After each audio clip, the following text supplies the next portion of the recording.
Paano ikaw? Paano yung feelings mo? Paano yung mga pwedeng mangyari na unexpected? Kung mahal mo, sabihin mo. If you feel like saying sorry, gawin mo. Because really, time is short. Wala na tayong magagawa dyan. Yan ang bagay na hindi natin kontrolado. Ang orasan, hindi mo pwedeng iikot pabalik yan. Hindi mo pwedeng pakialaman yan. Tuloy-tuloy yan. Wala kang magagawa. Iikot at iikot yan.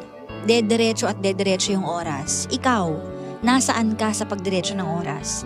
Kaya gawin mo na yung mga bagay na gusto mo talaga. Huwag kang matakot, huwag kang mahiya, lakasan mo yung loob mo, iparamdam mo dun sa mga taong mahal mo na mahal mo sila. Humingi ka ng tawad sa mga taong gusto mong hinga ng tawad. If you feel like doing it, then go. Do it, say it, speak your mind, speak your heart.